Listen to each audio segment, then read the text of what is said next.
Welcome, my fellow thinkers and dreamers. This is Mind Palace Musings, and I am your host, David Wellman. Today we'll be starting a mini-series on a topic very near and dear to me, and that is art. Now, what is art? Firstly, I'd say you've been living in a cave, but ironically, caves are a good place to find art. So, if you don't know what art is, I don't know where you've been living. Art can be defined as the expression or application of human creative skill and imagination, typically in a visual form such as painting or sculpture, producing works to be appreciated primarily for their beauty or emotional power. I think that's a decent overall explanation of what it is. It exists in many different styles, mediums, and ways of expressing it. It's also very subjective. What I find to be art may not really appeal to someone else, just as something they really like I might think looks quite shit. Nevertheless, art can stir forth emotions in us and move us in ways that we maybe wouldn't think possible beforehand. It allows people to capture moments, feelings, and the goings on of a time, and it can act as a snapshot of a given slice of existence. It's also a great way to convey feelings and ideas.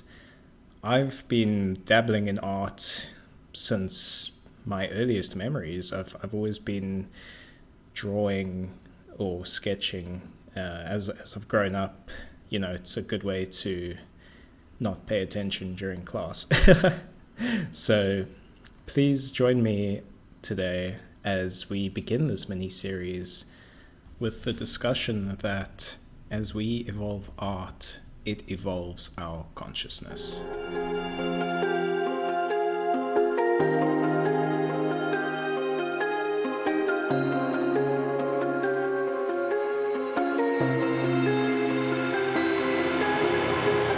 Before we get into the episode, I just want to lay down some assumptions. The first being that art is a product of a separated consciousness and not a product of our evolutionary biology.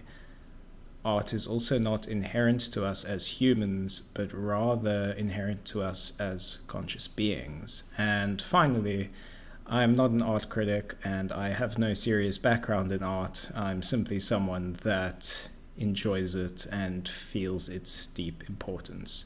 So I'll probably make some mistakes and I'm probably not qualified to discuss it at greater lengths, but I don't really care.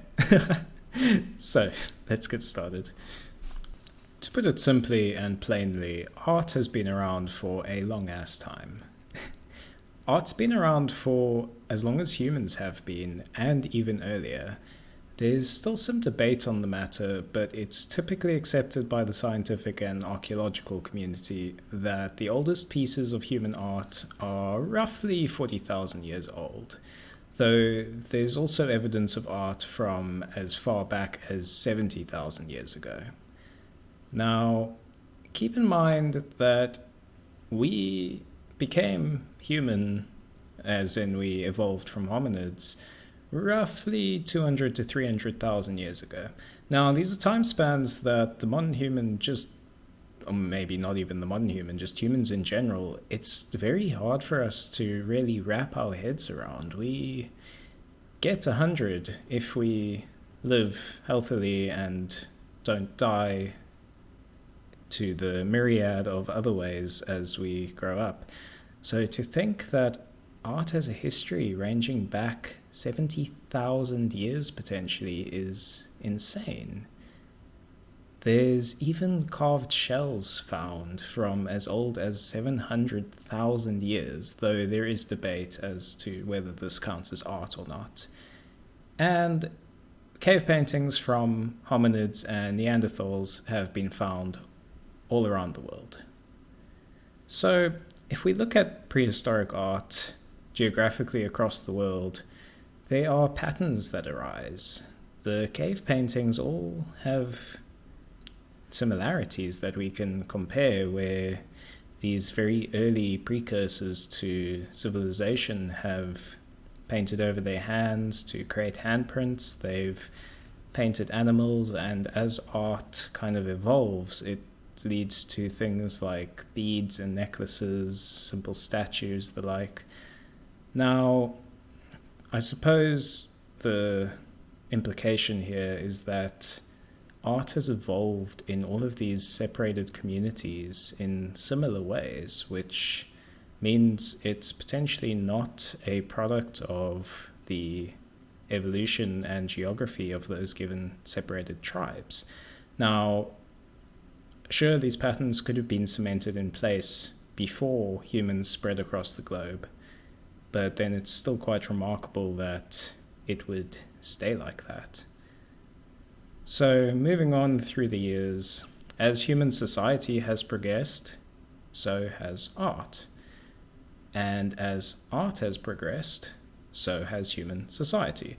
I'm not saying that the evolution of art has directly led to the evolution of human society, but I'm not saying the inverse is true either. I suppose it's a bit of a chicken and egg situation, which I'll discuss a bit later. So, skip forward a few thousand years and we are in the modern world. And we now have instant access to as much art as we could ever want, ranging from any given medium: music, dancing, paintings, animations, sculptures, animatronic displays, podcasts, poems, you name it, it's out there. And I discussed this in a previous episode that we have such fortune to have access to these resources. It's more information than all of our previous ancestors combined from the start of history, available at our fingertips. There's so much art being produced on a daily basis that it might even be a polluting force in our collective idea space, though I think that's something I'll discuss in a future episode, as it is a topic that interests me quite a bit. As far as art making goes, it's pretty much primarily restricted to humans. There are some notable examples of animals creating art, but that's always been at the prompting of a human. Now, considering that humans are potentially the only sapient creatures with consciousness as we define it, it's then also interesting that we are the only species on Earth so far that we've measured that creates art, which kind of makes sense. We've kind of evolved past our point of biology. If we look at art, I don't think it makes much sense as an evolutionary adaptation. It seems more of a byproduct of our consciousness, if anything else. If we look at producing art, it takes time and energy away that we could otherwise use for foraging, hunting, or mating. Sure, it might produce some stress relief, and it is maybe a marker of human activity to say, I am here, I was here, things like that. And it also allows us to store information that we don't store biologically. But beyond that, yeah. I will be discussing this in greater detail with more points in a future episode of this miniseries, which will be exploring art as nothing more than just an evolutionary byproduct. But yeah, as for this episode, moving on. As mentioned earlier in the episode, as human society evolves, so does its art. Art captures not only moments and ideas, but entire feelings of a time and era, the zeitgeist, the general feelings of the populace, their strife and struggles, and also what they are hopeful and fearful of. The energy from these pieces transcends time. Their creators, the cultures, and the societies that these pieces are from are long gone, but they remain in our collective consciousness because the art still exists and we can still look back on it and get a feeling for what these people were going through and what they wanted to portray. Just as we consider the cave paintings to be ubiquitous in the Stone Age, The civilization that follows us will see how ubiquitous branding, memes, and other art are in our modern society. And just as we can think back and speculate the worship of these ancient cultures based on their etchings and sculptures and paintings, the future civilization that follows us may think that we worshipped the brands that we have everywhere, which maybe is not too far from the truth, but I digress. Art has the power to move us, to instill certain emotions in us, and it can act as a call to action or uplift society. It's agreed by scientists that the use of language was integral to the start of the formation of society, and humanity is strong not because of our biological characteristics, but because of our ability to work together and coordinate, and our ability to capture and relay complex ideas. A simple Alex Gray quote, and he has said much more interesting things than this, but I think this works here, is that art is a delivery system for world views. We've had artists like Da Vinci, Warhol, and Banksy who have managed to change entire societal views on women and their role in art and society, our throwaway culture and the rate at which we consume, and the government that claims to have our best interests in mind as they enact policies that say the exact opposite. These art movements uplifted society. They made a change and they raised the floor level of consciousness. They evolved society to a level at which it is now operating at a higher level than it was before. If we look at art throughout history, it is these slow iterations that slowly build up the human collective consciousness and improve society as we improve those that form it. We've also had surrealists like Dali and Picasso who have also had a huge impact on society, and to show my own bias a little, I find myself very strongly drawn to surrealism. For that reason, I'll also be talking about surrealism in greater detail in the next episode, so I will leave it there for now. Now, while art can raise the floor of consciousness, it can also be used for more sinister purposes and can be used to lower that floor of consciousness.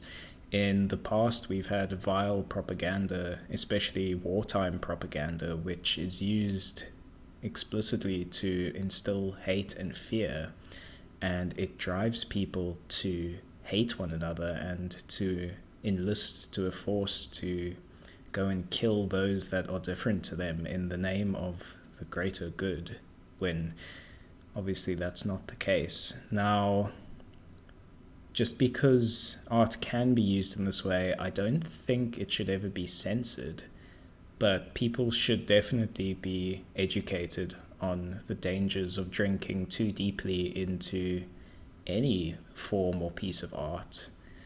Now, obviously, as society progresses and we have this epidemic of fake news on our hands, I understand that increasingly there are arguments for censorship, but if you look at what might be censored in broad daylight, it then makes you wonder what they're censoring without telling us. So, in general, I'd say censorship is not something that we should really consider when it comes to art. Art is an extension of the consciousness. Just as a painter might use a brush to express himself, it is our consciousness that uses art to express itself. As promised, I do have better Alex Gray quotes. So for those that don't know, Alex Gray is a phenomenal artist. He does what is labeled as contemporary style, though I feel there's also some surrealist elements to it just due to the subject matter, but I would highly recommend going and checking out some of his pieces. To get back to the quote, he says, "The artist's mission is to make the soul perceptible. Our scientific materialist culture trains us to develop the eyes of outer perception. Visionary art encourages the development of our inner sight. To find the visionary realm, we use the intuitive inner eye, the eye of contemplation, the eye of the soul. All the inspiring ideas we have as artists originate here." Art is a way that we can just let our soul speak in ways that simple words just sometimes won't do, unless you write a poem, but then you're probably not writing it in the way that you would normally talk, so it's different. It allows us to express our complex ideas and feelings without having to explain them in great detail, and people can just stand and bask in it. It's also very subjective, which means that people can draw meaning from it that we did not even place into the piece itself. It allows itself to be mutated, and just the unique perspective that someone has on a piece of art evolves it in the collective idea space. Art's also a great way to tap at our potentially endless creativity. I know myself, I sometimes get these ideas in my head that just won't go away until I can sketch them down, and I'm sure I'm not the only one. It's a great way to vent that creative energy that in our modern world of rising conformity, we maybe don't have a way to vent usually. Speaking of this world of rising conformity, art allows us to show off our individuality, not just through the creation of it, but also what we choose to consume. Art allows us to challenge ourselves and change ourselves, be that through the seeking of new forms of art to appreciate, or be that through the creative process and how it changes the artist. If we think back to all those famous artists in the past that made huge sweeping societal changes with their pieces and their style, they used art as a tool to shift the world and the floor of consciousness into a state that they wanted to live in. Art intertwines the thoughts of artist and observer, and through that we can uplift the collective consciousness of society, that same collective consciousness which can be so easily swayed by a powerful, moving piece of art. Art brings with it some powerful implications. The things we consider to not be art might be art, and the things we consider to be art might not be. Just as we create art today, so have our ancestors all the way back to the cradle of humanity and even before that. It's been a long game of passing up and refining the same thoughts and ideas, adding new ones as time goes on. As we have evolved as a society, so has our consciousness, along with our art.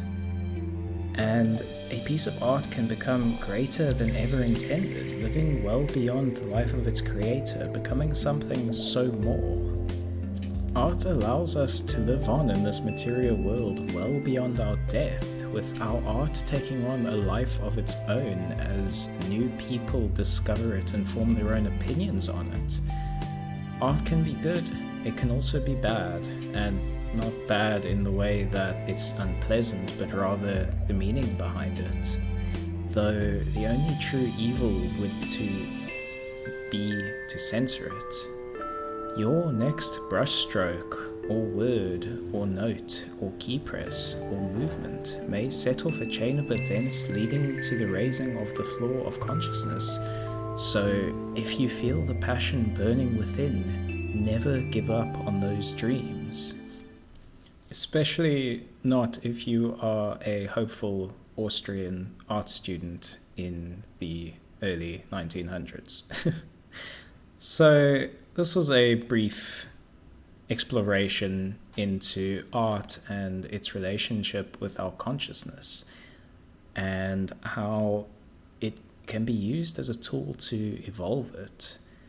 I have no doubt that society would still be in caves had we never put in the effort to evolve our art, or if we had never developed it in the first place.